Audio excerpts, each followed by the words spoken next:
안녕하세요. 강원특별자치도교육청 교육과학정보원에서 준비한 자산관리와 실전 투자입니다. 이 강의를 들으시는 분들은 나름대로 돈에 관심이 많고 궁극적으로 부자가 되어 경제적 자유를 꿈꾸시고 있다고 생각합니다. 여러분들의 꿈을 지지하고 꿈을 향해 첫걸음을 떼는데 도움을 주고자 이 강의를 준비했습니다. 이번 주제는 바로 투자란 무엇인가입니다. 여러분들도 투자라는 말은 많이 들어보았을 것입니다. 우리가 꿈꾸는 경제적 자유를 이루기 위해서는 돈의 굴레에서 벗어날 수 있을 정도의 충분한 부를 쌓아야 하고, 부를 축적하기 위해서는 투자를 해야만 합니다. 다시 말해 투자는 경제적 자유를 위한 유일한 지름길입니다. 이번 강의에서는 투자란 무엇이고 어떤 방향으로 해야 하는지 알아보고자 합니다. 본격적으로 투자 이야기를 하기에 앞서 술과 돈에 대해서 이야기해보고자 합니다. 갑자기 술 이야기를 한다니까 당황스러울 수 있겠지만 술과 돈은 공통점이 많습니다. 일단 술이든 돈이든 제대로 즐길 줄 안다면 인생의 활력소가 될 수 있습니다. 하지만 술과 돈은 사람을 이롭게 만드는 힘도 있지만 그만큼 사람을 망가뜨릴 수 있는 힘도 있습니다. 술과 돈을 확실히 다룰 줄 모르면서 함부로 술과 돈을 접하면 오히려 내가 술과 돈의 노예가 될 수도 있습니다. 심지어는 소중한 인생이 망가질 수도 있습니다. 여러분들도 주변에서 술이나 돈 때문에 인생이 망가진 사람들의 사례를 접해본 적이 있을 것입니다. 술은 어른에게 배워야 한다는 말을 들어본 적이 있나요? 미성년자인 여러분은 당연히 술을 마시면 안 되지만 성인이 되면 술을 마실 수 있습니다. 물론 모든 성인이 술을 마시지는 않습니다. 선택의 문제입니다. 하지만 만일 술을 마실 생각이 있다면 술을 제대로 배운 후에 마셔야 합니다. 그냥 무턱대고 술을 마신다고 마실 줄 아는 게 아닙니다. 술을 제대로 마시기 위해서는 배우고 익혀야 합니다. 술을 대하는 태도, 술을 마실 때와 마시면 안 되는 때를 구분하는 법, 자신의 주량에 다다르면 더 이상 마시지 않을 수 있는 의지, 함께 술을 마시는 상대방을 배려하는 자세, 술자리 예절 등 술을 제대로 마시기 위해서는 배워야 할 것이 생각보다 많습니다. 이러한 것들을 제대로 익혀야 비로소 술을 통제할 수 있는 능력을 갖추게 되는 것입니다. 그리고 이러한 것들은 술을 제대로 마실 줄 아는 사람, 즉 어른에게서 배울 수 있습니다. 어른에게 배워야 긴장하고 술을 조심스럽게 대하는 자세를 익힐 수 있습니다. 만일 친구들과 어울려 처음 술을 배우게 되면 술을 너무 쉽게 보고 장난스럽게 대하게 됩니다. 그러다 보면 술을 통제하지 못하고 술의 노예가 되기 쉽습니다. 내가 술을 먹는 것이 아니라 술이 날 잡아먹게 됩니다. 돈도 마찬가지입니다. 돈을 제대로 다루기 위해서는 배워야 할 것이 많습니다. 그리고 그러한 것들은 돈을 오랫동안 다루어 보고 돈에 대해 잘 아는 어른에게 배워야 합니다. 돈을 다루어 본 경험이 적고 돈에 대해 잘 알지 못하는 사람에게 돈에 대해 잘못 배우게 되면 큰 낭패에 빠질 수 있습니다. 애써 번 돈을 쓸데없는 곳에 탕진하거나 카더라 통신에 기대어 주식에 투자했다가 깡통을 차는 등 돈 때문에 인생이 망가질 수도 있습니다.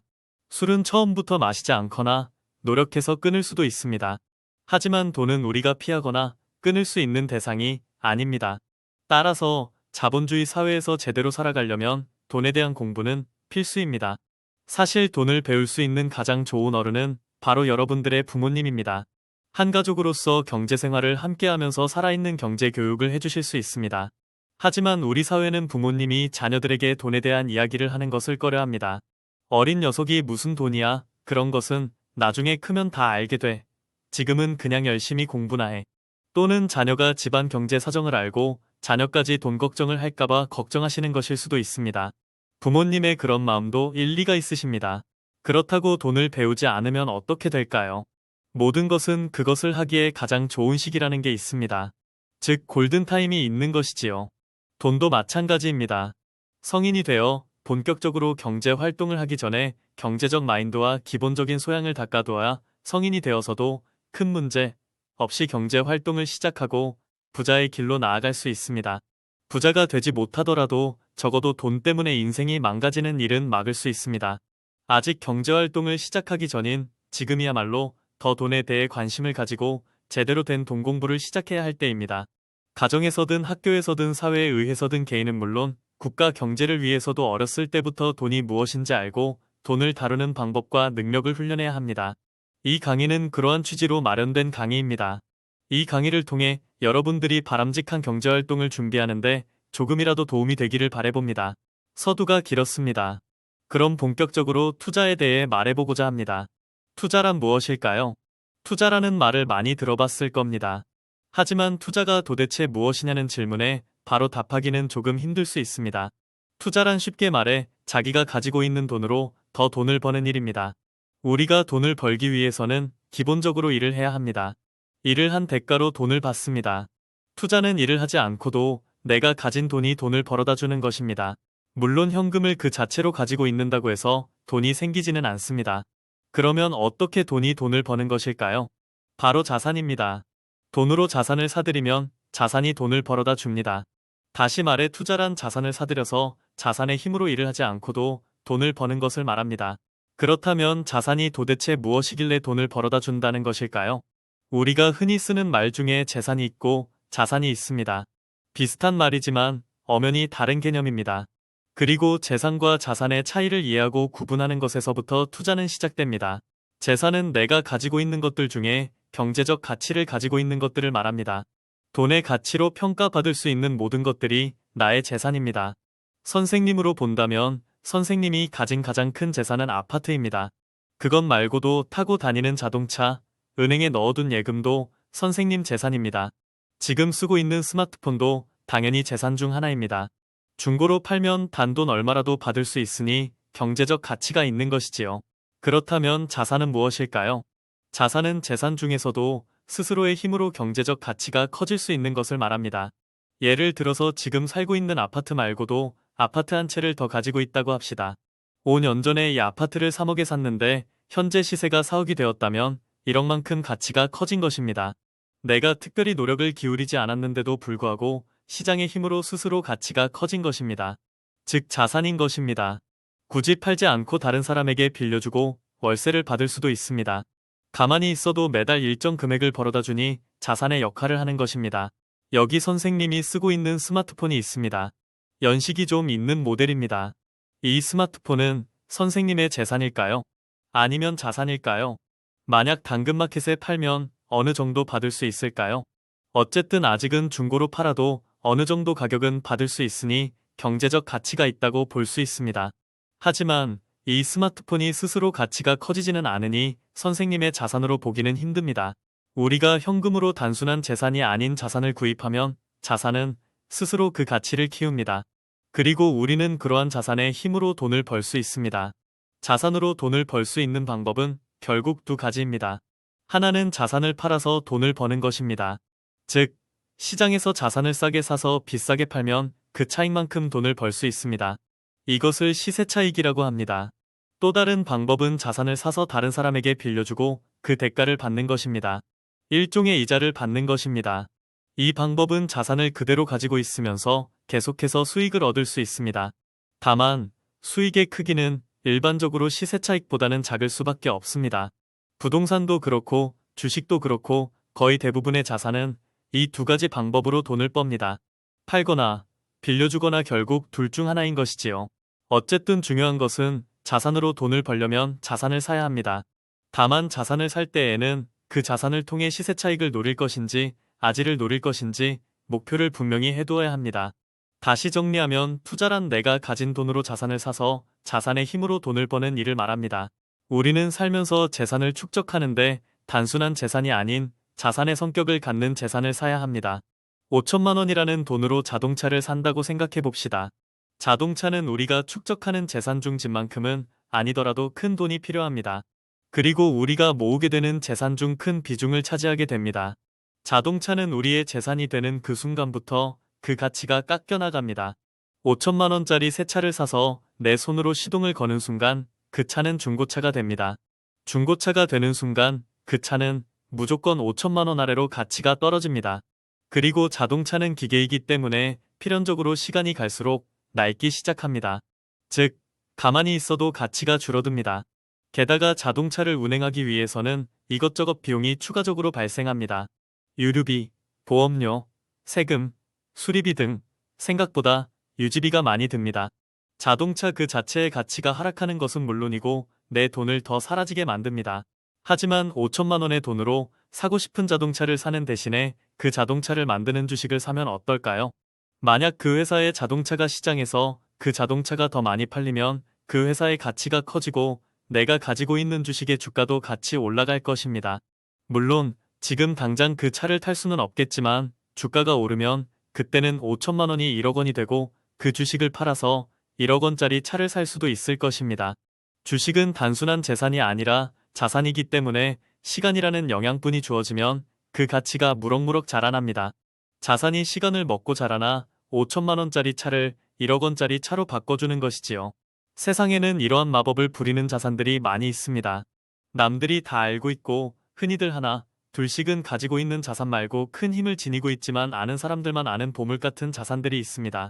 투자가들은 이러한 숨겨진 자산을 찾아서 자신의 부를 늘려나갑니다.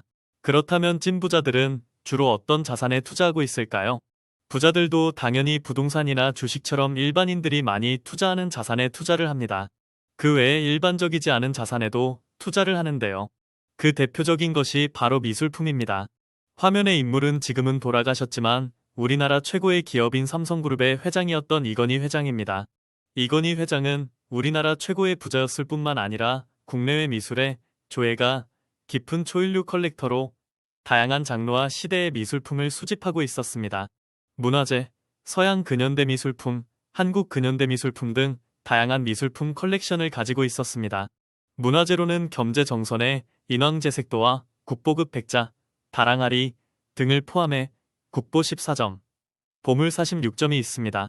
이들은 2021년 이건희 회장의 유족에게서 국가기관에 기증되었습니다. 서양 근현대 미술품으로는 피카소, 로댕, 모네, 마크 로스코, 앤디 워홀 등의 작품 1,300여 점을 보유하고 있습니다. 이들은 삼성미술관 리움과 호암미술관에서 전시되거나 대여되고 있습니다. 한국 근현대 미술품으로는 박수근, 이중섭, 이완 화백의 작품 2,200여 점을 보유하고 있습니다. 물론 이건희 투자가 아닌 한국미술사의 정리를 위해 미술품을 모아 기부하거나 공개하는 데 노력했다고 합니다. 그의 미술품 컬렉션은 한국의 문화유산과 미술의 역사를 살펴보는 데 큰 도움이 되고 있습니다. 세상에서 가장 비싼 작품 몇 가지를 구경해 보도록 하겠습니다. 화면에서 맨 왼쪽에 보이는 작품은 살바토르 문디라는 작품으로 레오나르도 다빈치가 1500년 그린 이 작품은 구세주라는 뜻을 가지고 있습니다. 2017년 11월 뉴욕 크리스티 경매에서 4억 5천만 달러, 우리나라 돈으로 약 4,800억 원에 낙찰되었습니다. 가운데 위치한 작품은 인터체인지라는 작품입니다. 윌렘 드 쿠닝의 1955년 작품으로 추상표현주의의 대표작 중 하나입니다. 2015년 9월 헤지펀드사 시타델의 창립자 켄 그리핀이 3억 달러, 우리나라 돈으로 약 3,200억 원에 구매했습니다. 맨 오른쪽에 있는 작품은 언제 결혼하니라는 작품으로 폴 고갱이 1892년 타히티에서 그린 작품입니다. 타히티의 두 여인이 앉아있는 모습을 담고 있습니다. 2015년 2월 카타르 수집가에게 3억 달러, 우리나라 돈으로 약 3,200억 원에 팔렸다고 전해졌습니다. 미술품은 세상에서 단 하나밖에 존재하지 않습니다. 유명한 미술품을 모방한 가짜는 만들 수 있어도 진짜는 단 하나일 수밖에 없습니다. 그 사실만으로도 미술품은 희소성을 가지게 됩니다. 하물며 그 미술품이 세계적으로 인정받는 작가의 작품이라면, 그리고 그 작가가 사망하여 더 이상 새로운 작품을 세상에 내놓을 여지가 사라졌다면 그 가치는 어마어마하게 높아집니다. 미술품의 가치는 시간이 지나면 지날수록 오르면 오르지 떨어지지 않습니다. 아무리 바싸더라도 부자들이 지갑을 열 수 있는 이유입니다. 부자들이 미술 그 자체를 심미적으로 즐기는 것도 분명히 있겠지만 투자적 관점에서 미술품을 구입하는 것도 분명 큰 이유입니다. 다음으로 부자들은 동물에도 투자를 합니다. 동물은 동물 그 자체만의 특징이 있습니다. 동물은 인간처럼 후천적으로 무엇인가를 성취하기보다는 선천적이고 유전적인 요인에 의해 그 가치가 결정됩니다. 따라서 인간에게 쓰임새가 있는 동물일 경우 우수한 혈통을 지니고 태어난 동물은 훨씬 더 큰 가치를 인정받습니다. 예를 들어 경주마의 경우 우수한 혈통을 지닌 말일 경우 몇 척으로 가기도 합니다.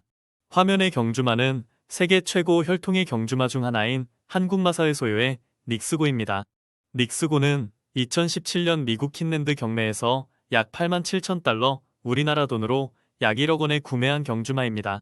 2018년 미국에서 데뷔한 닉스고는 그의 브리더스컵 퓨처리티를 우승하며 파란을 예고했습니다. 2021년에는 미국 연도대표 경주마이자 세계 최고 경주마상을 수상했고 통산 24전 10승을 기록했습니다. 통산 상금은 867만 달러, 우리나라 돈으로 약 102억 원에 이르고 있습니다. 경주마는 부모의 능력이 자식의 능력에 큰 영향을 미치기 때문에 혈통이 매우 중요합니다. 그래서 능력이 검증된 경주마일 경우 비싼 교배료를 받기도 합니다. 닉스고의 경우 교배료가 357만 달러, 우리나라 돈으로 약 42억 원에 이를 것이라고 합니다. 아직 경주마가 어릴 때에는 가격이 싼 편입니다. 경주마를 키우는데 많은 비용이 들기 때문에 어느 정도 성장하고 능력이 입증된 말들보다는 쌀 수밖에 없습니다. 부자들은 우수한 혈통의 경주마를 어렸을 때 싸게 사서 잘 키운 다음 비싸게 팔기도 합니다. 물론 임대 형식을 통해 수익을 얻기도 합니다. 그 수익이 우리가 상상하는 이상이라고 합니다.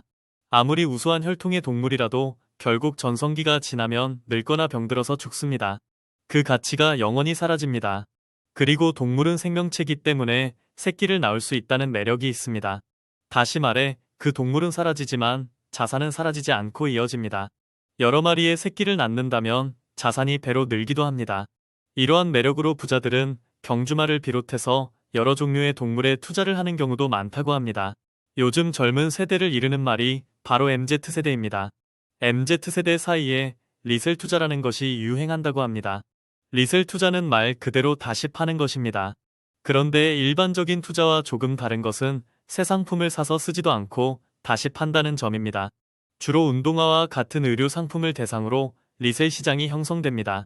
시장에서의 정가와 리셀 시장에서의 리셀가가 다르게 책정됩니다. 정가로 샀는데 리셀 시장에서 다 비싸게 되팔 수 있기 때문에 수익이 발생합니다. 누군가는 정가보다 비싼 가격의 리셀 상품을 산다는 말인데 어떻게 가능한 일일까요? 바로 리셀 시장에서 거래되는 운동화는 단순한 운동화가 아니라 인기 많은 한정판 운동화이기 때문에 그렇습니다.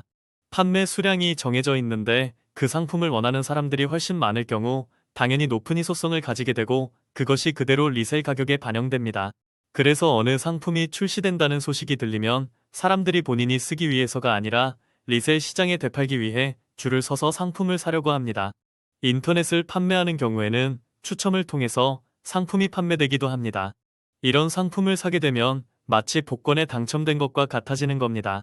비단 의류뿐만 아니라 리셀 시장이 형성되는 경우는 많이 있습니다. 대표적인 것이 아파트 분양 시장입니다. 많은 사람들이 관심을 가지는 신축 아파트의 경우 청약에 당첨되면 마치 복권에 당첨된 것과 같다고들 합니다. 물론 그 아파트를 분양받아서 자기가 살려고 청약한 경우도 있겠지만 일단 당첨된 후 분양권을 되팔려는 사람들도 많이 있습니다. 일종의 리셀을 하는 것입니다. 인기가 많은 아파트는 자연스럽게 리셀 시장이 형성되고 건축회사가 책정한 분양가격보다 더 비싼 가격의 분양권이 거래됩니다. 이때 발생하는 차액을 일명 프리미엄이라고 합니다. 신축 아파트 프리미엄은 예전부터 있어 왔습니다. 다만 아무래도 아파트이다 보니 진입장벽이 있기 때문에 MZ세대들은 비교적 진입장벽이 작은 의류 등을 통해 리셀 프리미엄을 추구하고 있지 않나 싶습니다. 그렇다면 일반적으로 사람들이 가장 많이 투자하는 대상은 무엇일까요? 투자의 클래식이라고 한다면 역시 주식과 부동산입니다. 거의 대부분의 사람들이 투자를 할 때에는 이 두 가지를 기본적으로 대상으로 합니다. 투자를 하려면 자산을 사야 하는데 두 자산의 가격은 차이가 큽니다. 일반적으로 부동산이 주식에 비해 가격대가 훨씬 높습니다. 또한 부동산은 거래 과정이 주식보다 까다롭고 어느 정도 법적인 지식을 갖추어야 합니다. 또한 부동산 시장 전반에 대한 정보와 경험이 바탕이 되어야 제대로 된 거래를 할 수 있습니다. 다시 말해 주식보다는 부동산이 진입장벽이 높습니다. 젊은 세대들은 투자를 위한 자본금, 즉 종잣돈이 부동산 시장에 진입할 만큼 크지 않습니다. 그래서 대개의 경우 부동산보다는 주식으로 투자를 시작하는 경우가 많습니다. 하지만 적은 자본금으로도 부동산 시장에 진입할 수 있는 방법이 있습니다. 바로 갭 투자입니다. 여기 한 아파트가 한 채 있다고 가정합시다. 아파트는 다른 사람에게 빌려주고 임대료, 즉 세를 받을 수 있습니다. 이때 세를 받는 방식에 월세와 전세가 있습니다. 월세는 말 그대로 매월 일정 금액을 세로 받는 방식입니다. 전세는 고액의 보증금을 받고 일정 기간 동안 빌려주고 세입자가 나갈 때 보증금을 그대로 돌려주는 방식입니다. 전세는 우리나라에만 존재하는 독특한 방식입니다.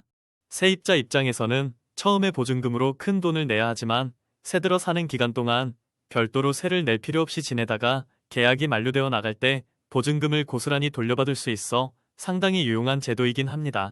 그렇다면 집주인은 무슨 이익이 있어서 전세를 놓는 것일까요? 집주인이 전세를 놓는 이유는 주로 큰 자금을 받아서 안정적으로 사용하고자 하기 때문입니다. 이런저런 이유로 목돈이 필요한데 가지고 있는 아파트를 팔거나 은행에서 대출을 받기 싫을 때 자신의 아파트를 전세로 내주고 보증금을 받습니다. 전세 보증금은 계약 기간 동안 반환할 필요가 없기 때문에 안정적이고 은행 대출처럼 이자를 낼 필요도 없습니다. 다시 돌아와서 이 아파트의 시가가 1억 원인데 8천만 원의 전세를 내준 상태라고 합시다. 이때 매매가와 전세가의 차익인 2천만 원을 일명 갭이라고 합니다. 그리고 이 갭만큼의 자금으로 투자하는 것을 갭 투자라고 합니다. 즉, 전세로 세입자가 들어와 있는 상태의 아파트를 매매가에서 전세가를 뺀 차액만 지불하고 사는 것입니다.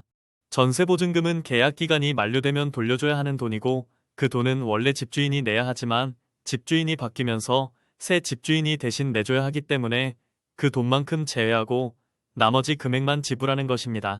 갭 투자를 하게 되면 1억 원짜리 집을 일단은 2천만 원만 내고 내 것으로 만들 수 있습니다. 물론 그 집에 새들어 사는 사람이 나갈 때 8천만 원을 내줘야 하지만요. 갭 투자를 하는 목적은 당장 내가 그 집에서 살려고 하는 것이 아닙니다. 아파트 가격이 지금보다 오를 것으로 보고 시세 차익을 노리는 것입니다. 만일 1억 원짜리 아파트가 시간이 흘러 1억 5천만 원이 되었을 때 그 아파트를 판다면 5천만 원의 수익을 얻을 수 있습니다. 아파트 투자를 통해 5천만 원의 수익을 얻으려면 원래 1억 원이라는 자금이 필요했지만 갭 투자를 이용한다면 2천만 원의 자금으로도 가능해집니다. 그래서 자금력이 풍족하지 않지만 부동산 투자를 하고 싶은 사람들이 일부러 전세가 껴있는 아파트를 사려고 합니다. 갭 투자를 하는 것입니다. 하지만 모든 투자에는 리스크가 있듯이 갭 투자도 상당히 위험할 수 있다는 것을 알고 있어야 합니다. 갭 투자는 아파트 가격이 지금보다 상승해야 하지만 성공할 수 있습니다. 만약 아파트 가격이 지금보다 구입했을 때보다 떨어진다면 큰 손해를 볼 수 있습니다. 심지어 매매가가 전세가보다 낮아지는 역전세 상태가 될 수 있습니다. 이렇게 되면 갭 투자를 위해 들어간 자금뿐만 아니라 전세 보증금을 맞춰주기 위해서 빚을 져야 하는 상황이 될 수도 있습니다. 이런 아파트들을 소위 깡통전세라고 합니다. 집을 빌린 입장에서는 전세 보증금을 돌려받지 못해 전세금을 잃을 뿐만 아니라 다른 집을 구하기도 어려워집니다. 전세 사기로 많은 사람들이 피해를 보았다는 뉴스를 본 적이 있을 것입니다. 무리하게 여러 부동산에 갭 투자를 한 사람들이 전반적으로 아파트 가격이 하락하면서 세입자에게 보증금을 돌려주지 못해 벌어진 일들입니다. 갭 투자는 비교적 소액으로도 부동산 투자를 할 수 있는 방법이지만 그 리스크가 너무 크기 때문에 어느 정도 탄탄한 자금력을 갖추기 전까지는 하지 않는 것이 좋습니다. 그렇다면 결국 투자에 입문하는 기본 코스가 주식 투자인 것일까요? 종잣돈을 마련하기 위해 은행에 적금, 예금 상품에 가입하는 것을 저축으로 따로 떼어놓고 생각한다면 투자에 있어 가장 기본이 되는 것은 결국 주식이라고 생각됩니다. 최근 몇 년 사이에 새로운 투자 대상으로 급부상한 것으로 가상화폐가 있습니다. 일명 암호화폐 또는 코인으로 불리우는 것들이지요. 주식과 가상화폐는 거래 방식이 흡사하지만 본질적으로 전혀 다른 성격의 자산입니다. 주식은 현실에 존재하는 기업의 소유권을 거래하는 것으로 그 가치가 현실에서의 기업 활동에 영향을 받을 수밖에 없습니다. 반면 가상화폐는 블록체인 기술에 기반을 둔 디지털 형태의 화폐입니다. 따라서 주식은 명백히 존재하고 있는 기업을 가치의 근거로 두지만 가상화폐는 그 가치의 근거가 불분명합니다. 따라서 주식은 기업의 가치를 보고 투자의 관점으로 자산을 살 수 있지만 가상화폐는 어느 정도 기술력이 검증된 일부 가상화폐를 제외하고는 투자라기보다는 투기에 가까운 행태로 매매하게 됩니다. 하지만 거래 방식에 있어 결정적인 차이가 있습니다. 주식과 가상화폐 모두 거래소에서 사려는 사람과 팔려는 사람들이 만나 가격이 결정되고 거래가 이루어집니다. 일단 주식 거래는 거래 시간이 정해져 있고 휴일이나 야간에는 주식 거래가 이루어지지 않습니다.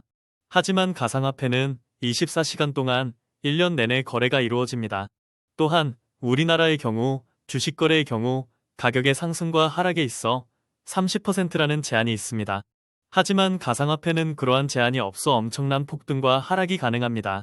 다시 말해서 가상화폐는 주식과 달리 자산으로서의 가치가 불안정하고 무제한적으로 거래가 이루어지는 거래 환경에서 엄청난 변동성을 보여줍니다. 이에 따라 소위 짧은 시간에 대박을 치는 경우가 많이 생겨나면서 많은 사람들이 가상화폐 시장으로 몰려들었습니다. 가상화폐 시장으로 돈이 몰려들수록 가상화폐의 가격도 미친 듯이 폭등했습니다. 하지만 시장의 경기가 항상 좋을 수는 없습니다.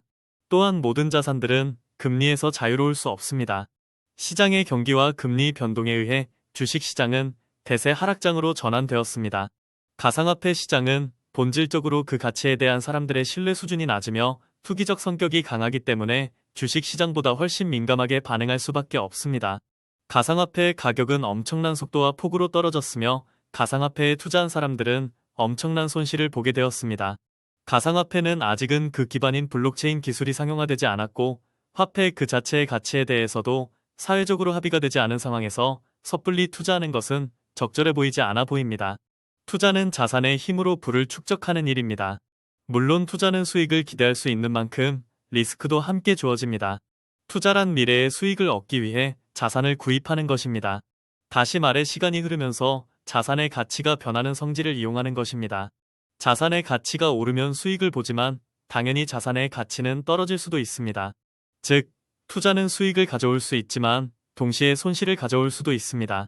이러한 손실의 가능성을 리스크라고 합니다. 리스크는 투자의 성격, 시장의 상황, 투자자의 선택 등에 따라 달라집니다. 리스크는 투자의 필수적인 요소이며 리스크가 없는 투자는 존재하지 않습니다. 결국 투자의 핵심은 얼마나 리스크를 잘 관리하느냐에 달려 있습니다. 리스크를 관리하지 못하면 수익은커녕 엄청난 손실을 입을 수도 있습니다. 다시 말해 얼마나 많은 수익을 올릴 수 있느냐보다 더 중요한 것이 리스크를 관리하는 능력입니다. 리스크를 관리하는 방법은 다양하지만 가장 기본적인 방법은 리스크와 수익의 적정한 균형을 찾는 것입니다. 리스크가 높은 투자는 수익도 높을 수 있지만 손실도 클 수 있습니다. 반대로 리스크가 낮은 투자는 수익도 낮을 수 있지만 손실도 작을 수 있습니다. 따라서 투자자는 자신의 목표와 기대, 자산과 시간, 성향과 능력 등에 따라 적절한 리스크와 수익의 비율을 결정해야 합니다. 다음 그림은 투자에서 발생하는 리스크를 관리하는 모습을 사나운 개와 목줄로서 표현한 것입니다. 이 그림에서는 투자자가 사나운 개를 목줄로 끌고 있는 모습이 있습니다. 사나운 개는 투자에서 발생하는 리스크를 상징하며 목줄은 리스크를 관리하는 방법을 상징합니다. 투자자는 사나운 개를 잘 훈련시키고 적절한 길이의 목줄을 사용하여 사나운 개를 자신의 편으로 이용할 수 있습니다. 예를 들어 투자자가 리스크를 높이고 싶다면 목줄을 늘어뜨려 사나운 개가 자유롭게 뛰어다니게 할 수 있습니다. 이렇게 하면 사나운 개가 다른 개들을 쫓아가거나 싸우거나 하는 등의 행동으로 투자자에게 큰 수익을 가져올 수 있습니다. 반대로 투자자가 리스크를 낮추고 싶다면 목줄을 짧게 잡아 사나운 개를 자신의 곁에 붙잡을 수 있습니다. 이렇게 하면 사나운 개가 다른 개들에게 공격당하거나 도망가거나 하는 등의 행동으로 투자자에게 큰 손실을 가져오지 않을 수 있습니다. 투자자는 자신의 목표와 상황에 따라 적절한 리스크와 수익의 균형을 찾고 리스크를 잘 훈련시키고 조절하는 방법을 배워야 합니다. 지금까지 투자란 무엇인가에 대해 간략하게 살펴보았습니다. 아직 다루지 못한 이야기가 너무 많습니다. 그 이야기들은 다음 콘텐츠에서 다시 이어가도록 하겠습니다. 지금까지 강원특별자치도 교육청교육과학정보원에서 마련한 자산관리와 실전투자, 투자란 무엇인가였습니다. 감사합니다.